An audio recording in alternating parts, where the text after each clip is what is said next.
ఆరు నెలలు తను లేనప్పుడు కిట్టయ్య పడిన నరకయాతనేంటో ఈ అమ్మ మనసుకు తెలుసండి. వాడితో బయటకు నేను నవ్వుతూ ఉన్నా సరే నా కొడుకు బాధను తలుచుకుంటూ నాలో నేనే ఎంతో కుమిలిపోయాను. రాధ మళ్ళీ ఎప్పుడొస్తుందా అని కిట్టయ్య కన్నా ఎక్కువగా నేనెదురు చూశాను. వాడు రాధని ఏ రోజైతే ఇంటికి తీసుకొచ్చాడో ఆ క్షణమే వాడి మనసేంటో నాకు అర్థమైంది. ఆ క్షణం నుంచి వాడు రాధ పక్కనే ఉన్నందుకో ఎంత సంతోషంగా ఉన్నాడో నేను నా కొడుకు కళ్ళల్లో చూశానండి.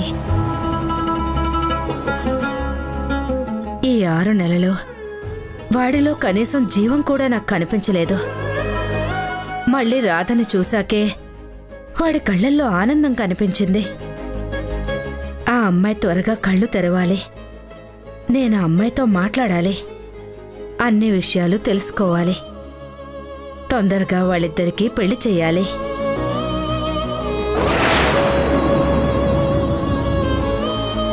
అసలు రాధ ఇంటికొచ్చిన క్షణం ఇప్పటికీ నా కళ్ళకు కట్టినట్టే ఉందండి.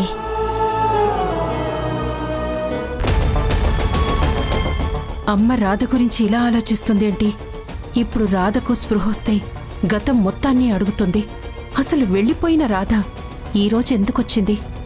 ఆ రోజుది ఇక్కడ అడుగు పెట్టినప్పుడే నాకు ఒళ్ళు మండిపోయింది.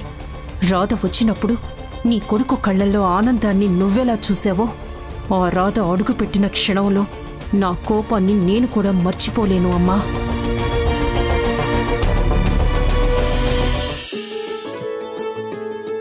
ఏంటమ్మమ్మా, మావయ్య వస్తాడు అని చెప్పావు, ఇంకా రాడేంటి? వస్తాడమ్మా. అక్కడ బయలుదేరినవాడు ఇక్కడ దాకా రావాలంటే సమయం పడుతుంది కదా, రాకుండా ఎక్కడికి వెళ్తాడు? అది నాకు తెలుసు నాన్న, కానీ వచ్చేవాడు తొందరగా రావచ్చు కదా. ఇక్కడ తన కోసం ఎదురు చూసేవాళ్ళు ఉంటారు కదా, ఆ మాత్రం తెలీదా? నా కొడుక్కి అన్నీ తెలిసే. వాడి కోసం మనం అందరం ఎంతగా ఎదురు చూస్తున్నామో నా కిట్టయ్యకి బాగా తెలుసు. కానీ దూరానికి తెలియదు కదా తొందరగా తీసుకెళ్లాలని. ఎంత దూరం ఉందో రావడానికి అంత సమయం పడుతుంది. వచ్చే వరకు ఎదురు చూడాలి. అమ్మగారు, ఆ అబ్బాయి గారు రాగానే ముందు గుమ్మడికైతే దిష్టి తీద్దాం. అసలే మురారిబాబు గారి మీద ఎన్ని కళ్ళు పడ్డాయో ఏంటో, ఎంతమంది దిష్టి పెట్టారో ఏంటో. అక్కడ వాడికి ఎవరు దిష్టి పెడతారే? వాడు చదువుకోవడానికి వెళ్ళాడు కదా, దిష్టి ఎందుకు తగులుతుంది? ఏమ్మా నువ్వే చెప్పు, కిట్టయ్యకి ఎవరైనా దిష్టి పెడతారా? చూడు జయ, నా కొడుకుని కిట్టయ్య అని నేనొక్కదాన్నే పిలవాలి, ఇంకెవ్వరూ పిలవకూడదని నీకు తెలీదా? అందరూ వాణ్ణి మురారి అనే పిలుస్తారు, నువ్వు కూడా అలాగే పిలవాలి. లేదంటే తమ్ముడు అని పిలువు, అంతేకాని కిట్టయ్య అని మాత్రం పిలవకు. అది నేను వాణ్ణి ముద్దుగా పిలుచుకునే పేరు. ఇంకెవ్వరు పిలిచినా నాకు నచ్చదు. అబ్బో, వాడో కృష్ణుడు, ఈవిడో దేవకి. యశోదలో ఇంకెవరైనా పిలిస్తే కోపం వస్తుంది.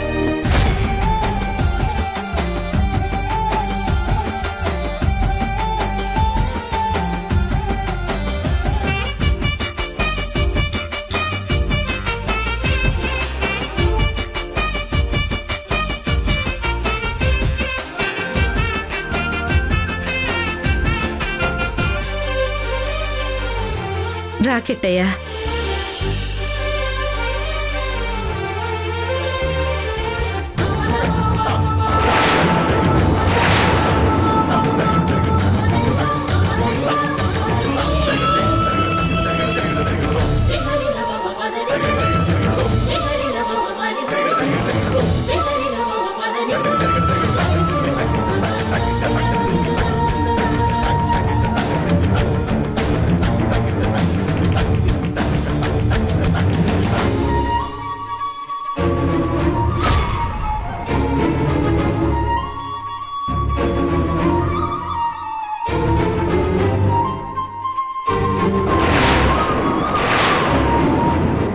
అమ్మా, నీకు ఫోన్లో చెప్పాను కదా, తను నా స్నేహితురాలు రాధా.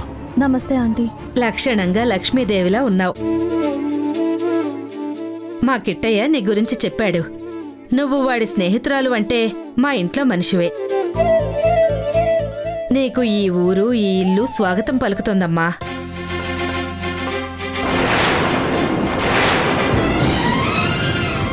జ్యోతి, ఇంకా చూస్తావేంటి? దిష్టితి. అలాగేనమ్మా.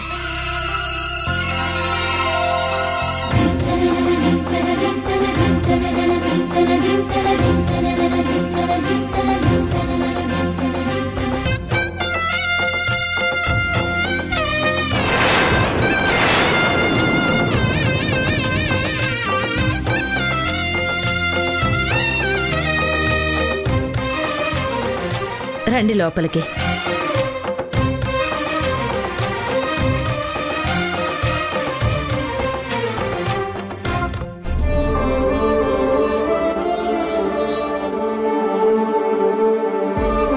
మా నాన్నగారు మహేంద్ర గణపతి గారు, దండం పెట్టుకో. చదువుకొని నువ్వొక్కడివే ఇంటికొస్తావనుకున్నా, నీతో పాటు ఈ అమ్మాయిని తీసుకొచ్చావేంటి? తనకి తన వాళ్ళంటూ ఎవరూ లేరక్కా. అందుకే మనతోనే ఇక్కడే ఉంటుందని ఇంటికి తీసుకొచ్చాను. అమ్మకి ముందే ఈ విషయం చెప్పాను.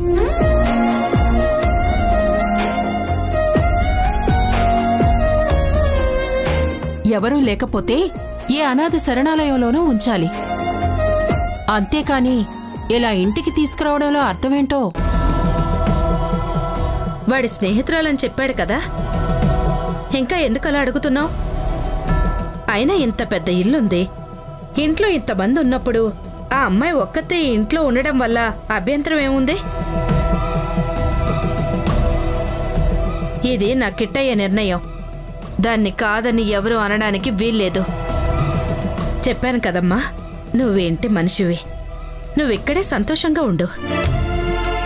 అమ్మా, మేమిద్దరం ఒకే కాలేజీలో చదువుకోవడమే కాదు, మా ఇద్దరి అభిప్రాయాలు కూడా ఒకటే.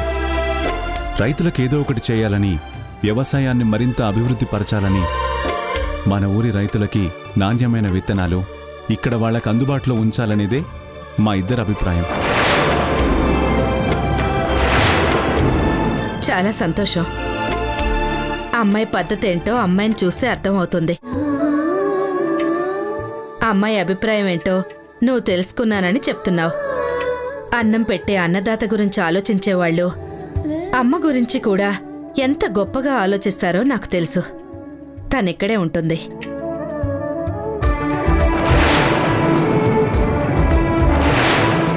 జ్యోతి, అమ్మగారు, అమ్మాయికి గది చూపించు. అలాగేనమ్మా. రండమ్మా. వెళ్ళమ్మా.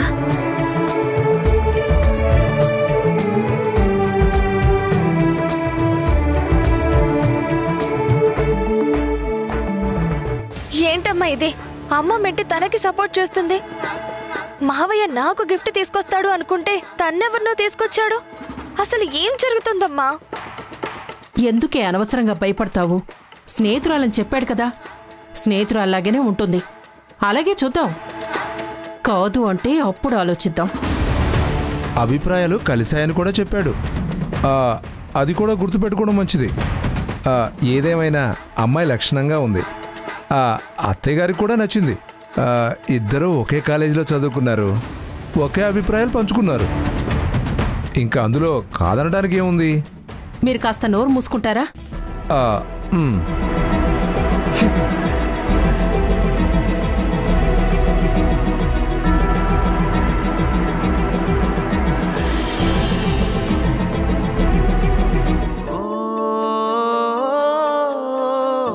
రాధా, నువ్వు త్వరగా స్పృహలోకి రావాలి రాధా.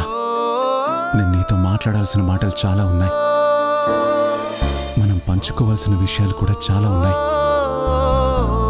అవన్నీ నేను నీతో మాట్లాడాలి అంటే నువ్వు తొందరగా కాన్షియస్లోకి రావాలి. అది లేచిందంటే నా కొంపు ములుగుతుంది.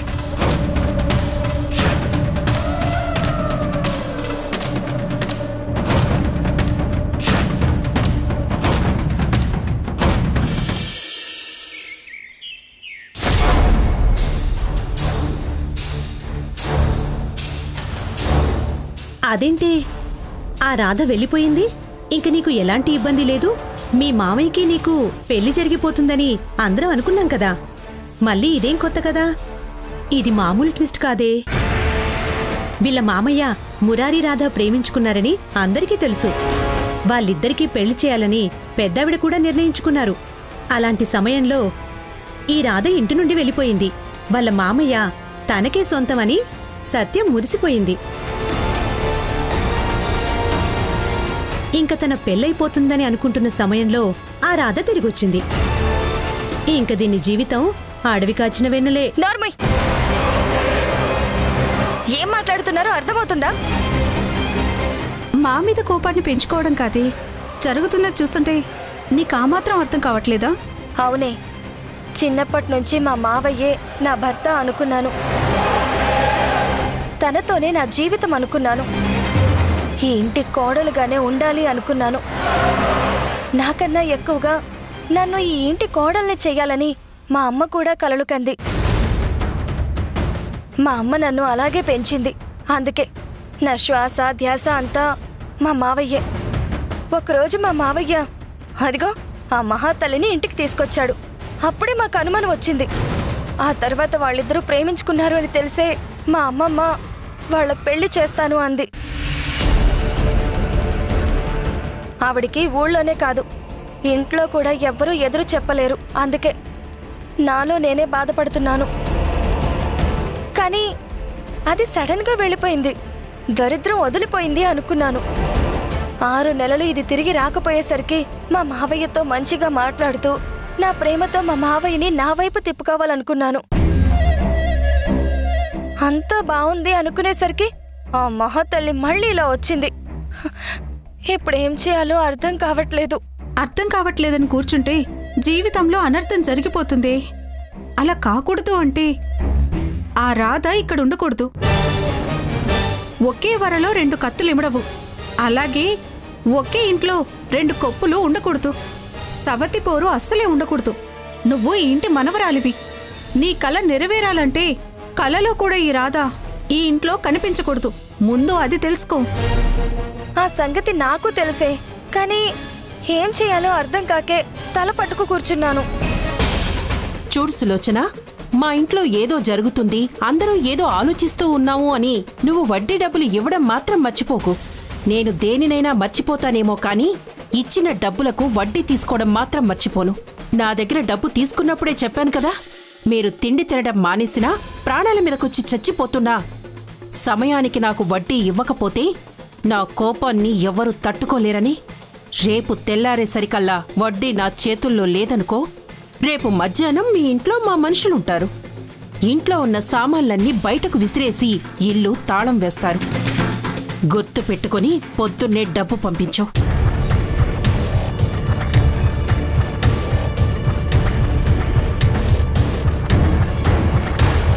సరే సత్య, ఇక మేము వెళ్ళొస్తాం.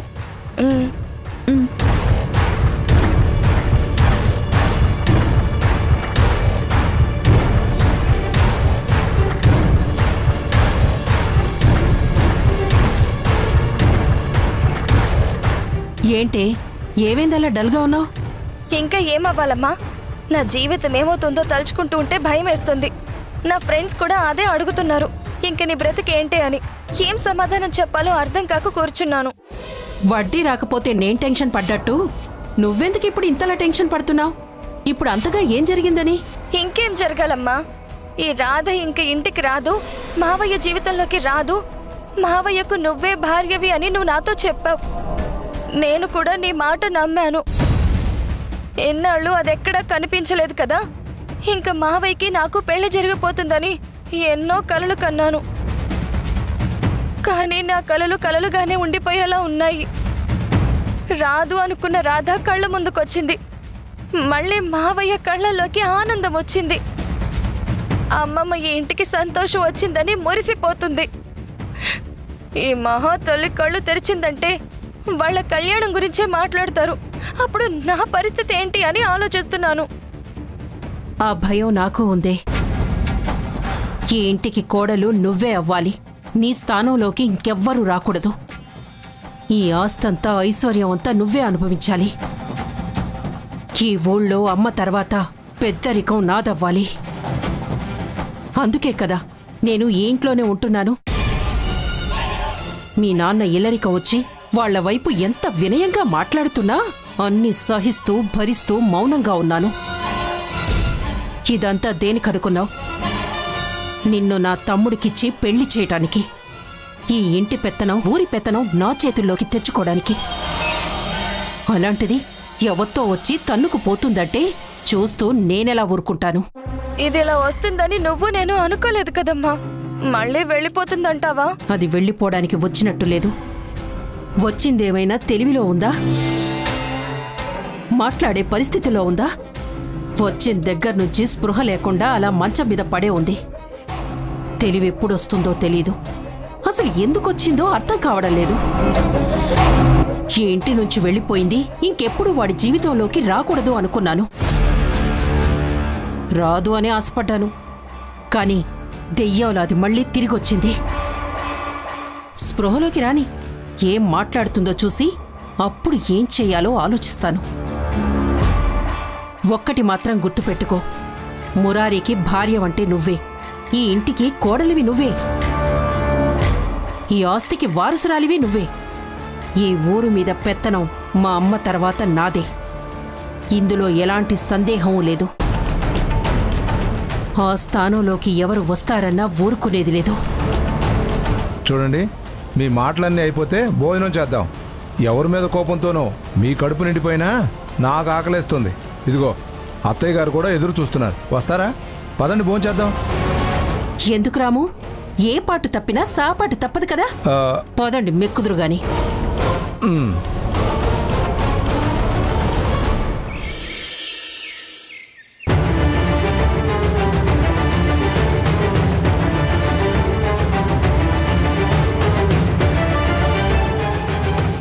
ఇన్స్పెక్టర్ గారు రండి. నమస్తే మేడం. నమస్తే అండి, కూర్చోండి. నమస్తే, కూర్చోండి. నా కూతురు ఆచూకి ఏమైనా తెలిసిందా? వేరబౌట్స్ ఏమైనా కనుక్కోగలిగారా? చెప్పండి ఎస్ఐ గారు. రాత్రి నుంచి మేమంతా చాలా టెన్షన్ గా ఉన్నాం. నిన్ననగా బయలుదేరిన మనిషి ఇప్పటి వరకు ఇంటికి రాలేదు. సాయంత్రం వరకు తన ఫోన్ రింగ్ అయింది, తర్వాత ఏమో స్విచ్ ఆఫ్ అని వస్తుంది.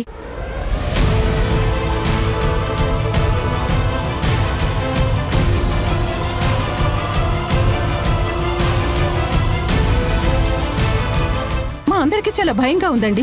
అసలు మీరు ఎంక్వైరీ చేశారా? లేదంటే మీ పై ఆఫీసర్తో ఏమైనా మాట్లాడమంటారా? లేదు మేడం, మేము కూడా అన్ని పోలీస్ స్టేషన్ని అలర్ట్ చేశాం.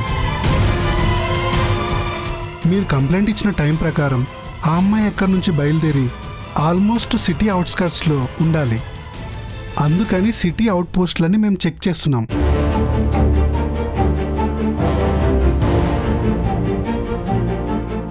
ఎక్కడ ఎలాంటి అనుమానాస్పదమైన విషయాలు మాకు నమోదు కాలేదు మేడం. సీసీ కెమెరాలు చెక్ చేయిస్తున్నాం.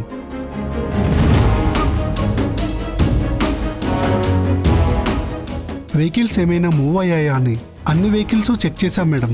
ఎలాంటి క్లూ దొరకలేదు. తన ఫోన్ లొకేషన్ ట్రేస్ చేయడానికి అన్ని ఏర్పాట్లు చేశాం మేడం.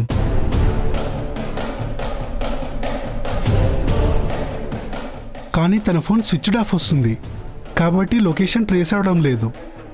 అందుకే మేము ప్రొసీడ్ అవ్వలేకపోతున్నాం మేడం. భయపడినంతా జరిగింది ఊర్మిళ.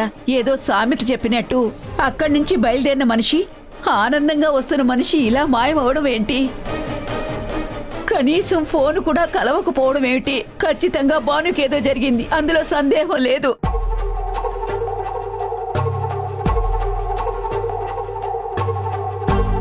ఇంకా మనం ఇలా చూస్తూ కూర్చుంటే భానుని ఎలా కనిపెడతాం?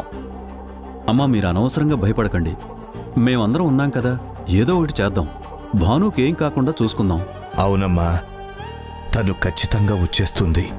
తనకేదో జరిగిందని అనవసరంగా మనమెందుకు భయపడ్డాం? తను ధైర్యవంతురాలు, తనకేమీ కాదు. లేదన్నయ్యా, ఈ విషయాన్నంత తేలిక తీసుకోవడానికి లేదు. అసలే ఒక రోజు మొత్తం దాటిపోయింది. పోనీ ఎక్కడైనా ఆగిపోయి ఉన్నా, తనకేదైనా సమస్య వచ్చినా సరే మనకి అట్లీస్ట్ ఫోన్ చేసైనా చెప్పేది కదా. అన్నిసార్లు ఫోన్ చేసినప్పుడు ఎత్తకపోతే తను రిలాక్స్ అవుతుందేమో అని చెప్పి అనుకున్నాం. మనమేమో కొంచెం లైట్ తీసుకున్నాం. కానీ ఫోన్ రింగ్ అవుతున్నా సరే భాను లిఫ్ట్ చేయలేనటువంటి పరిస్థితుల్లో ఉందని చెప్పి మనం తెలుసుకోలేకపోయాం. అన్నయ్య 24 hours గడిచిందంటే ఇట్స్ నాట్ ఏ జోక్ అన్నయ్య. వెంటనే భాను ఆచూకీ అనేది తెలుసుకోవాలి. అమ్మా, ఇక్కడ ఇంకా ఆలోచించే ప్రయోజనం లేదు. భాను అక్కడి నుంచి బయలుదేరింది కానీ ఇంతవరకు ఇంటికి రాలేదు. మధ్యలో కార్ రిపేర్ వచ్చిందంటున్నారు. నేను వెంటనే కార్ తీసుకుని వెళ్తాను. తను వస్తున్న దారిలోనే నేను కూడా వెళ్తాను. ఏదైనా క్లూ దొరుకుతుందేమో చూద్దాం. డైరెక్ట్గా ఆఫీస్కి వెళ్ళి అక్కడ ఎంక్వైరీ చేస్తాను.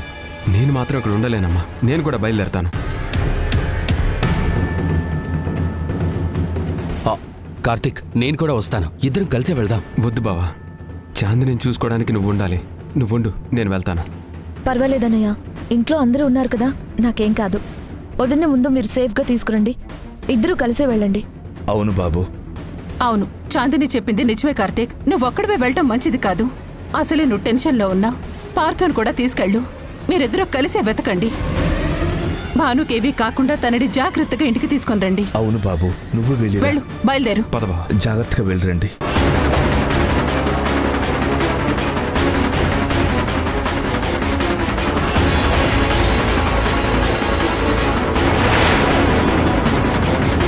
నా భాను ఇక్కడే ఆగింది అంటున్నారు. చల్లని తల్లివి, నువ్వే కరుణించమ్మా. నా భాను నాకు చూపించు.